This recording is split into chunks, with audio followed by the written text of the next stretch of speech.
Olá, muito obrigado por você ter entrado mais uma vez no meu canal Autoajuda com a ajuda do alto. Você pode se inscrever em nosso canal, você pode também compartilhar nossos vídeos, dar o seu like se você achar interessante também. Faça também seus comentários aqui embaixo, se você achou interessante, aquilo que você discorda, aquilo que você concorda. Pode dar sugestões de temas para nós abordarmos aqui também, ok? Hoje nós vamos tratar de um assunto bastante relevante. Nós vamos falar da vida de um homem, talvez o homem mais inteligente, mais culto, mais preparado do Antigo Testamento. Uma pessoa que estudou numa universidade, teve um preparo militar. Um homem admirado não só por parte dos judeus, como também pelos cristãos e inclusive pelos muçulmanos, que o admiram e o veneram também. O homem que iniciou o cânon, o conjunto de livros do Antigo Testamento, escreveu os primeiros 5 livros do Antigo Testamento. Possivelmente também tenha escrito o livro de Jó. Há estudiosos que assim o afirmam. Nós estamos falando de nada mais, nada menos do que Moisés. Venha comigo no tema de hoje.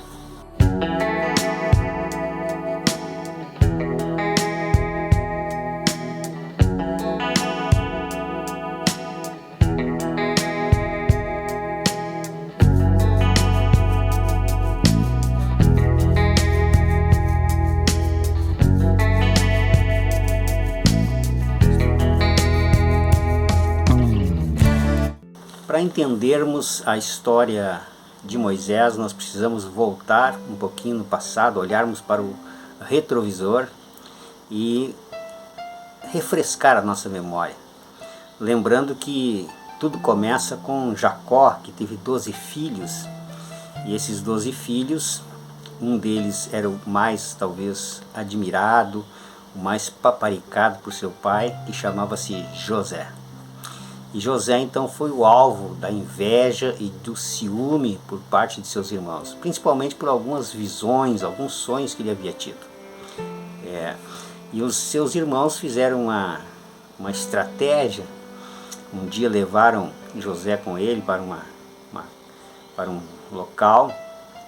Os seus irmãos então um dia tomaram José, venderam ele como escravo para mercadores, e possivelmente foi levado para a cidade do Cairo, no Egito, como escravo, e lá foi comprado. Os irmãos mentiram para o pai que ele tinha sido devorado por feras, levaram sua túnica toda manchada de sangue, mataram um animal lá e colocaram sangue na túnica, dizendo que acharam apenas a túnica de José. E José, como foi comprado lá no Egito, ele se sobressaiu lá, através de algumas visões que ele teve, principalmente uma visão que o faraó teve de 7 vacas gordas, 7 vacas magras, e José interpretou esse sonho, dizendo: olha, as 7 vacas gordas representam 7 anos de muita fartura aqui no Egito, de cereais que serão colhidos com abundância, precedidos por 7 anos de muita miséria, de muita fome. E ele então sugere, o próprio José sugere ao faraó: olha, escolha aí um homem capacitado para administrar isso, nesse período de fartura, para que quando vier o tempo de escassez, o Egito tenha alimento suficiente, não só para si, mas para vender para as outras nações também. E o faraó, impressionado com a visão de José, o colocou como responsável, e ele galgou cargos elevadíssimos no Egito. E quando a fome chegou, ele trouxe seu pai, seus 11 irmãos também para o Egito, porque eles estavam lá passando fome. E há um encontro maravilhoso entre José e seu pai, seus irmãos. Vai ser tema a posteriori, nós vamos falar sobre isso, um assunto maravilhoso. O fato é que as escrituras nos informam que o povo hebreu, então, Jacó, seus 12 filhos, foram se multiplicando lá na terra do Egito. E nós lemos, portanto, agora no livro de Êxodo, capítulo 1, a partir do verso 6, as seguintes palavras: Muitos anos haviam se passado, e agora o verso 6 diz o seguinte: faleceu José e todos os seus irmãos e toda aquela geração. Continua o verso 7. Mas os filhos de Israel foram fecundos e aumentaram muito e se multiplicaram e grandemente se fortaleceram, de maneira que a terra se encheu deles. Verso 8. Entretanto se levantou um novo rei, um novo faraó, sobre o Egito, que não conhecera a José. Ele disse ao seu povo: eis que o povo dos filhos de Israel é mais numeroso e mais forte do que nós. Eia, usemos de astúcia para com eles, para que se não multiplique, saia a guerra juntamente com nossos inimigos contra nós. Esse era o medo do novo monarca, né? Que, como havia muitos hebreus agora na terra do Egito, o medo dele é que eles se juntassem com seus inimigos e guerreassem contra o próprio Egito. Então ele usou de algumas estratégias para isso, para inibir esse crescimento dos hebreus. Primeiro, ele usou de impostos altíssimos, né, de taxas altíssimas contra eles. Em segundo lugar, expôs a escravidão, passou a escravizá-los. E em terceiro lugar, usou o infanticídio, a morte de todo o menino, de toda criança macho que nascesse deveria ser jogada no rio Nilo. Então, um infanticídio. E é nesse contexto que nasce Moisés. Moisés nasceu debaixo desse decreto. Quando ele nasceu, como era um menino, deveria ser afogado no rio Nilo. Mas o que aconteceu? A mãe de Moisés, sua família, a Bíblia diz que vendo que o menino era belo, o menino era bonito, mas interessante que lá no livro de Atos dos Apóstolos, quando Estevão fez o seu discurso, o seu sermão antes do apedrejamento, ele menciona isso e ele diz que Moisés era bonito aos olhos de Deus, como se ele já tivesse sido separado realmente para uma missão já no seu nascimento. E a mãe de Moisés então o escondeu por 3 meses. 3 meses. Ficou ali escondido em casa, mas a situação ficou insustentável. O choro começou a ficar mais forte, né? Um menino de 3 meses, bem alimentado.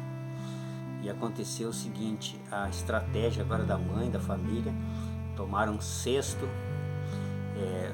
o revestiram de barro e betume, uma espécie de um piche, colocaram menino Moisés dentro daquele cestinho, colocaram nas margens do rio Nilo, e a irmã mais velha de Moisés, chamada Miriam, ficou de longe só observando o que deveria ocorrer.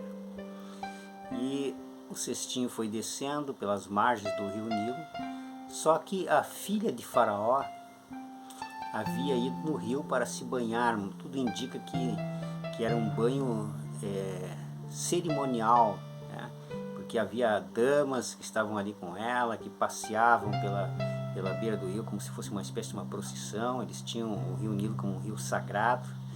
Então ela possivelmente foi ali fazer algum cerimonial religioso, não sabemos, é apenas uma curiosidade, né? E de repente ela avista lá aquele cestinho e pede para uma das suas criadas, lá das suas secretárias, para recolher o cesto, e quando abre, ela ali vê um menino chorando, possivelmente fome. Era ali que estava Moisés. Claro que o nome não era esse a princípio, né? Não sabemos o nome que os seus pais colocaram nele, porque a Bíblia não nos revela. Quem colocou esse nome foi a própria filha de Faraó, que chamou ele de Moisés, porque das águas tirei, foi tirado, então ela colocou esse nome de Moisés. E Miriam, que estava por ali, uma criança, não representava nenhum perigo, se aproximou da princesa, né? E disse: olha, não queres que eu consiga aí uma mulher para amamentar essa criança? Ela disse: vai, busca alguém. Trouxe, sabe quem? A própria mãe de Moisés, a sua mãe. E rainha ainda fez, a princesa ainda fez o seguinte: olha, eu vou pagar um salário, você amamente essa criança, cuide, quando ele estiver grande, me traga ele. Então, além de cuidar do seu próprio filho, ainda recebeu um salário quando estiver grande. Agora não sabemos esse grande que idade era, que deveria ser trazido, se era 12 anos, 10 anos, 15 anos, 18 anos, nós não temos esta informação. Mas Moisés teve o privilégio de aprender sobre a história do seu povo nos pés e no colo da sua própria mãe. Toda a sua história, a peregrinação do povo, a história do próprio José, como eles vieram parar no Egito. Ele pôde entender a escravidão que seu próprio povo estava ali passando. Não sabemos se a mãe tinha já em mente a ideia de que ele seria uma espécie de um libertador ou não, mas por certo ele foi doutrinado e educado na doutrina e no ensinamento da vida dos hebreus. Há um silêncio aí nas escrituras, neste período em que a mãe educou essa criança, todo esse período, mas as escrituras já aparece ele sendo entregue para a princesa, que colocou o nome dele de Moisés, porque o tirei das águas. E esse Moisés agora recebeu um preparo extraordinário lá nas melhores universidades do Egito. Inclusive no apedrejamento de Estevão, no capítulo 7 do livro de Atos dos Apóstolos, no verso 22, Estevão declara o seguinte: e Moisés foi educado em toda a ciência dos egípcios e era poderoso em palavras e obras. Toda a ciência, com certeza a ciência militar também, né? Não só o conhecimento teórico, mas também prático, de guerra, de lutas, enfim, um homem extremamente preparado agora. Conhecimento básico teve no colo da sua mãe sobre a história dos hebreus, e agora um conhecimento da ciência do Egito. Um homem muito culto e muito preparado, preparando-se para ser, quem sabe, até um faraó, filho da filha de faraó.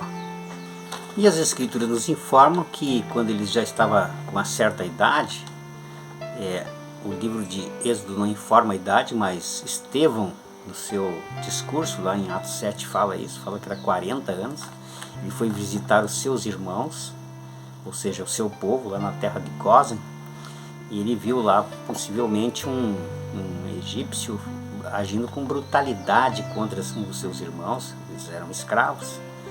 E ele foi tomado de uma ira santa, vamos dizer assim, né? E ele matou aquele egípcio que estava oprimindo ali um dos seus irmãos, uma pessoa do seu próprio povo. Escondeu na areia, enterrou na areia. As escrituras dizem que ele olhou para os lados para ver se não tinha ninguém vendo, as escondidas, tomado ali por uma indignação justa, vamos dizer assim, matou aquele homem. Passado alguns dias, ele retornou lá e viu dois dos seus irmãos, dois hebreus, brigando. E ele chegou para aquele que estava oprimindo o outro, dizendo: por que você está fazendo isso, oprimindo o seu irmão? E aquele homem, o que ele disse? Assim: tu quer me matar também, como matou aquele egípcio? Aí ele percebeu que alguém havia visto e que o assunto já estava correndo no meio das pessoas. E inclusive chegou nos ouvidos de Faraó, que ouviu que Moisés havia matado possivelmente um oficial egípcio.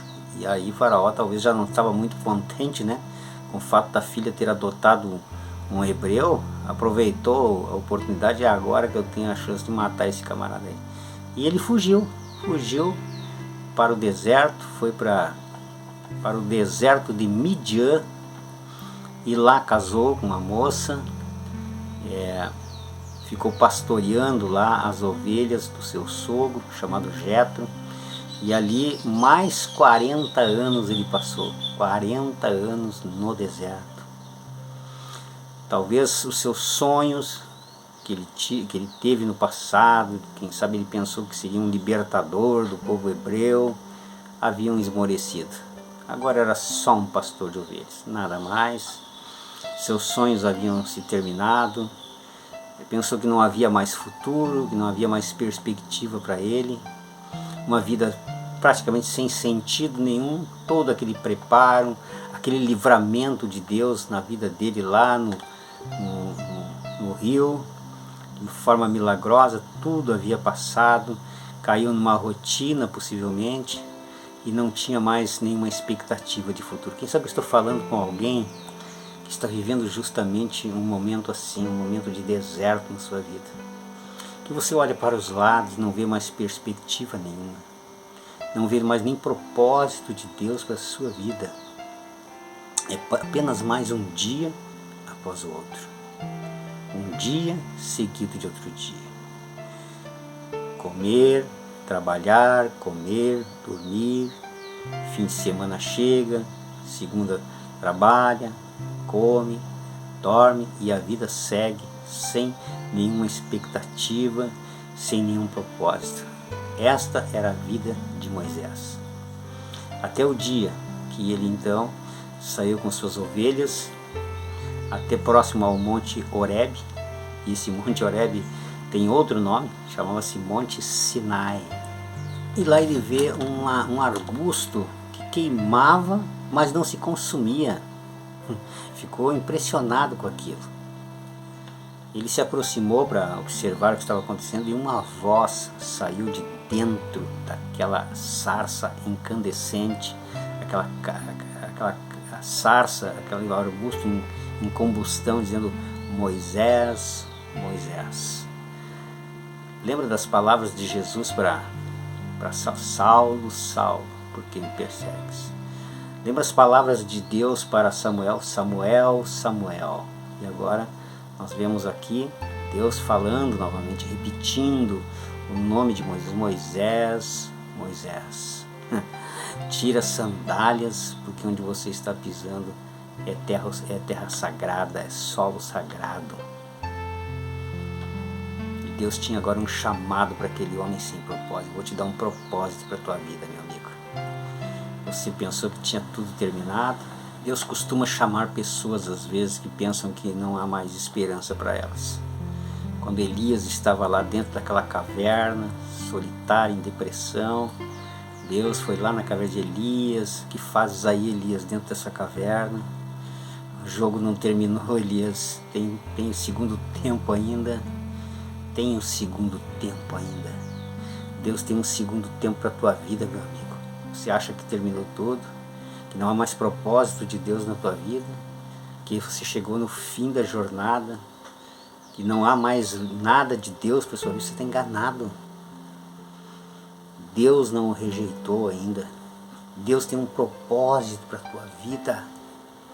Deus ainda quer te usar de maneira poderosa nesses tempos de hoje. E Deus tinha uma missão agora para Moisés, uma missão poderosa para ele. A vida de Moisés está dividida em 3 períodos de 40 anos. Os primeiros 40 anos no Egito, aprendendo toda a ciência, todo o conhecimento. Deus o levou para o deserto para ensiná-lo outras lições, lições espirituais, lições de confiança, lições de apego e de comunhão com Deus. E agora ele tem os últimos 40 anos de uma grande missão na sua vida. Deus o preparou em todos os aspectos para aquela grande missão: retirar seu povo do Egito. Como disse, alguns estudiosos afirmam que foi nesse período aí, no deserto de Midian, na solidão de Midian lá, que ele escreveu o livro de Jó, aquele livro muito interessante. Algo interessante acontece: Moisés não se sentiu preparado para aquele chamado.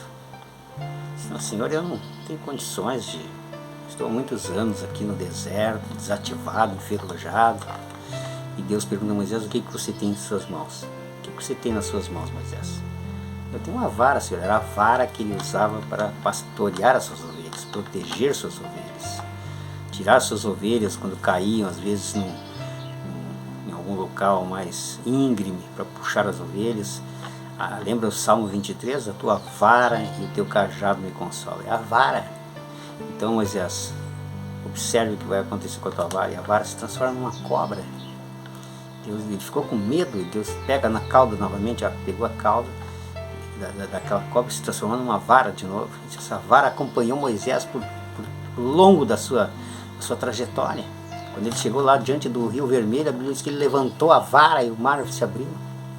A vara de Moisés, que tu tens nas tuas mãos. Deus vai, não importa o que você tem nas suas mãos, Deus vai te usar assim mesmo, não importa, meu amigo. Não tem nada nas tuas mãos, não, nem que seja uma vara, Deus vai te usar com o pouco que você tem, sem recursos, sem nada, Deus vai te usar. E agora começa um confronto entre Moisés e Faraó. Ali caíram 10 pragas no Egito. Moisés, no diálogo com o Faraó, ele não disse que queria que o povo fosse embora do Egito. Não, o argumento não era esse. Disse que nós queríamos ir para o deserto adorar. Nós queríamos ir adorar no deserto, nos libere para adorar. Ele não falou, nós estamos em fuga com a terra prometida. E o Faraó não queria nem mesmo libertá-los, né, para adorar no deserto. Alguns acham que ele estava pedindo para sair fora. Não, ele estava pedindo para sair, para adorar no deserto. E há textos claros, porque quando eles chegaram lá no Mar Vermelho, inclusive o Faraó disse, olha, deixa os teus rebanhos, enfim, aqui, então vocês vão, mas deixa os rebanhos. Não, a estratégia de Moisés é que nós não sabemos direito o que Deus vai querer de nós, nas suas ofertas, então nós temos que levar tudo, porque a gente não sabe. E quando eles estavam agora acampados lá, próximo ao Mar Vermelho, meio que encurralados, não tinham saída, né?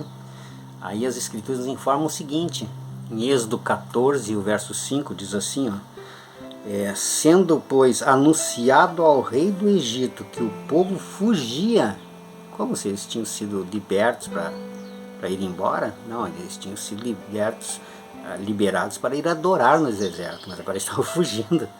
Aí o Faraó ouviu falar sobre isso. Mudou-se o coração de Faraó e dos oficiais contra o povo, e disseram, que é isso que fizemos, permitindo que Israel nos deixasse de servir? E agora eles saem em perseguição ao povo, trazer de volta para o Egito. Eles iam só adorar, agora estão fugindo. Essa que é a realidade. E amigos, mais um drama ocorre nesse momento. Mais um drama terrível.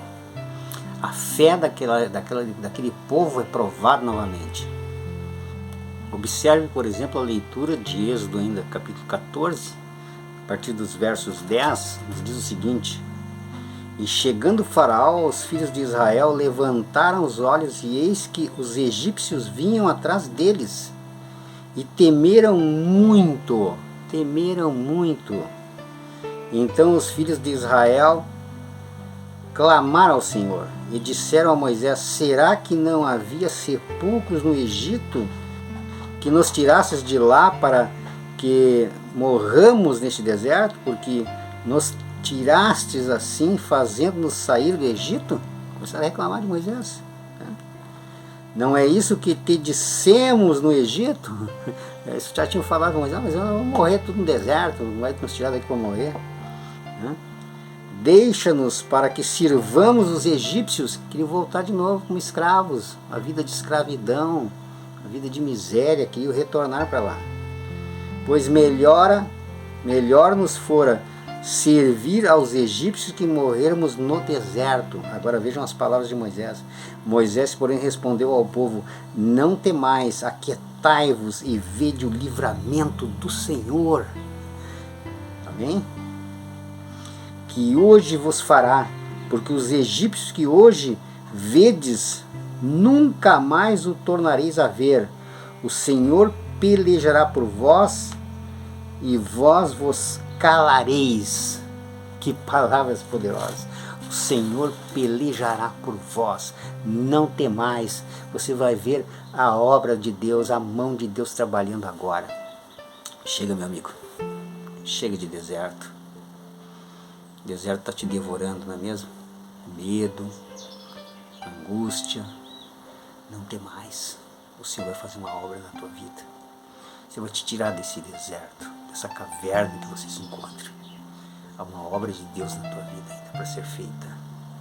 E as Escrituras nos informam que após esse grande livramento de povo do Egito, o mar se abriu, eles foram atrás de Moisés, do povo, o mar se fechou, destruiu o exército egípcio quase todo, havia cadáveres boiando por todos os lados, cavalos, enfim, um grande livramento. Eles se acamparam próximo, portanto, ficaram um período acampados, e houve também novamente um período de muito fracasso, onde Moisés subiu ao monte,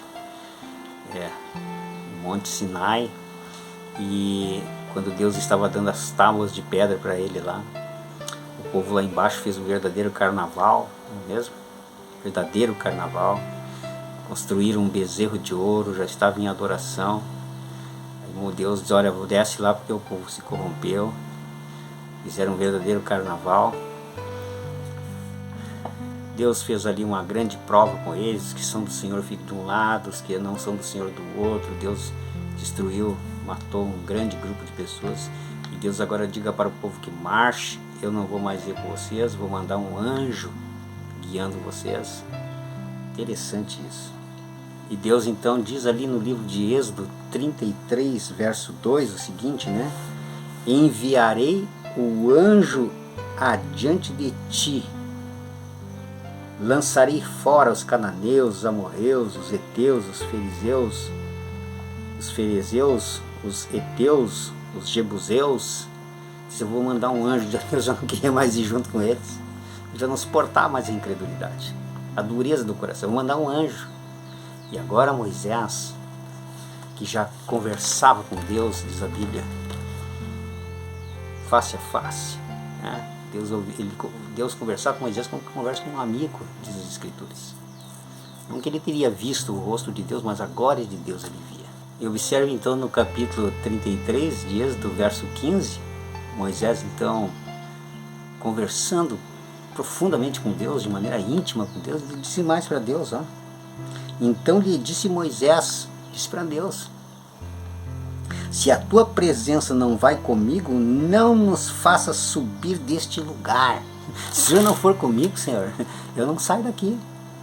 Meu amigo, se Deus não estiver contigo, não há anjo que vá resolver problemas.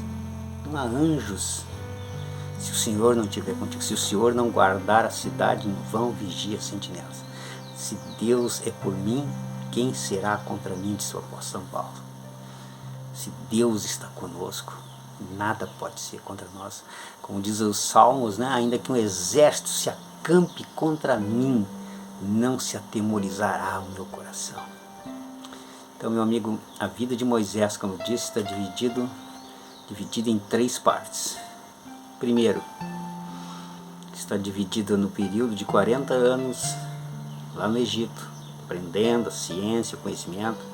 40 anos lá no deserto de Midian, em humildade, aprendendo as lições que Deus tinha para mostrar para ele de paciência e mansidão. Por fim, mais 40 anos agora, guiando aquele povo para a terra prometida. Mas esse homem que se desgastou, já estava agora com 120 anos de idade, a Bíblia diz que ele não entrou na terra prometida. Deus o levou para cima do monte e mostrou para ele a terra prometida. Olha, está vendo? Mostrou as campinas, o deserto de onde ele tinha vindo, toda aquela paisagem, mas você não vai entrar. Ele disse a Bíblia que Moisés ali morreu. Deus sepultou Moisés. Moisés não entrou naquela terra prometida ali, essa terra prometida terrestre, mas ele foi conhecer uma nova terra prometida, uma terra prometida celestial, onde não haverá mais sofrimento, não haverá mais dores, não haverá mais mágoas. Há teólogos que dizem que ele ressuscitou, que Deus o ressuscitou. Nós vamos entrar nesses pormenores. Há textos, aqueles que defendem essa tese, há textos que ajudam nisso. Há outros que defendem que o homem morre e já vai para a glória, enfim, mas não importa. O fato é que Moisés foi para uma nova terra, uma nova Canaã, uma Canaã celestial com Deus. Meu amigo, quem sabe eu estou falando com você que está passando novamente por um deserto desta vida, desanimado, desencorajado. Há algo grande de Deus para a tua vida ainda. há algo grande de Deus para a tua vida. Não desanime, confia no Senhor. Assim como Deus usou Moisés, aquele homem que estava ali paralisado no deserto, sem motivação alguma, sem perspectivas, Deus quer usar a tua vida, te tirar desse sepulcro que você se encontra hoje. Quem sabe você está até longe de Deus. Quem sabe você está afastado de Deus, afastado de Jesus. Mas Ele está te chamando. Há uma sarça ardente chamando você. Como chamou Moisés, Moisés. Saulo, Saulo. Samuel, Samuel. Deus está te chamando. Maria, Maria. Pedro, Pedro. Paulo, Paulo. Jorge. Está chamando você pelo seu nome para usá-lo de maneira poderosa. Você crê nisso? Você confia nisso? Então ore comigo agora. Meu querido Pai, estou entrando na tua presença, Senhor, em nome do Senhor Jesus. Porque sondas os corações, que conhece o recôndito da alma, profundo do ser. Eu nesta hora quero orar, meu Pai, em favor desta pessoa que está aqui orando comigo nesse momento. Essa pessoa, Senhor, que se encontra no deserto da vida. Quem sabe os tentáculos da morte se levantaram contra ela. Ela não vê perspectiva de futuro, uma vida sem sentido, sem propósito. É apenas um dia após o outro. Parece que não há sentido esta vida, Senhor. Quem sabe pensamentos de morte têm ocupado a mente dessa pessoa. E ela até acha que o Senhor a abandonou, que o Senhor não está mais com ela. Mas eu tenho certeza, Senhor, que o Senhor pode fazer uma obra na vida dela, né? Poderosa, de transformação, de cura, de libertação. Eu entrego esta vida, Senhor, esta pessoa nas tuas mãos nessa hora. Tome ela, Senhor, de maneira poderosa nas tuas mãos. Restaure ela para a glória do Pai, do Filho e do Espírito Santo.